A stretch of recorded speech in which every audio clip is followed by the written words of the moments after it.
To what extent did the committee discuss the possibility of cutting at this meeting or in March? And how are you all thinking about the conditions that would merit another rate cut? Is there broad agreement on the committee about what it would take?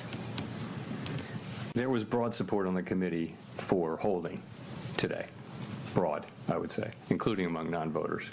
So that's where that was. Of course, some people did want to cut and dissented, but committee pretty broadly for holding today.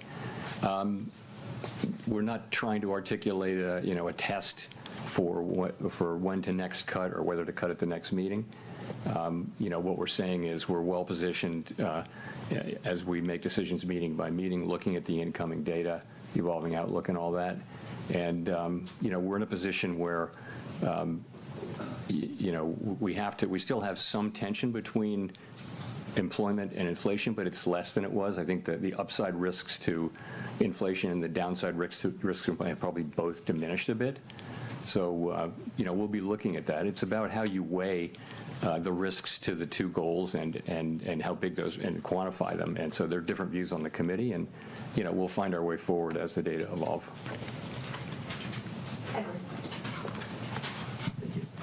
Has the effects of tariffs already moved through the economy on prices?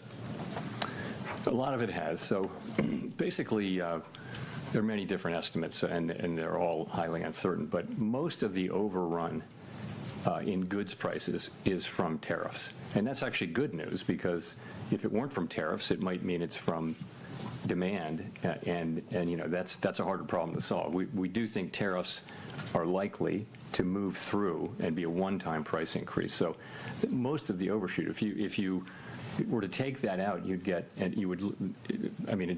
core PCE inflation is running just a bit above 2%, ex the effects of tariffs on goods. And the other good news is, if you look away from goods and look at services, you do see ongoing disinflation in all the categories of services. So that's a healthy development. So that's what's going on. The expectation is that we will see the effects of tariffs flowing through goods prices, peaking, and then starting to come down, assuming there are no new major tariff increases that are begun. And that's what we expect to see over the course of this year. If we see that, that would be something that tells us that we can loosen policy. Also, if we see something that suggests that the labor market is not stabilizing, that in fact the downside risks reemerge, or the data just get worse, we'd have to look at both of those. We have a two-sided mandate. If I could, if President Trump does pick a new Fed chairman before May, what does that look like? How would you work with that person, and what does that transition period look like? I don't have anything for you on that. That will depend on Congress's actions and things I can't speculate on. Given the changes in the statement and all you've said so far, is it fair to describe risks to both sides of the mandate as roughly balanced right now? And is the next move necessarily down?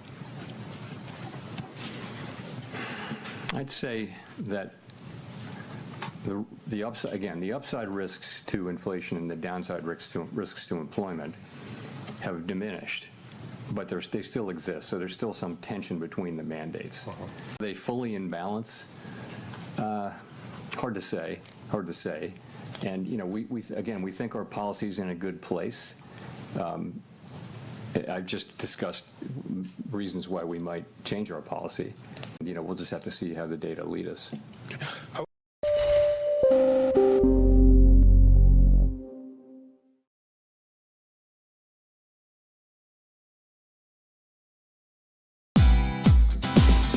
Hey, thank you for watching this on CNBC TV 18. Hope you liked it. For more such interesting news and updates, follow CNBC TV 18 on all the social media platforms.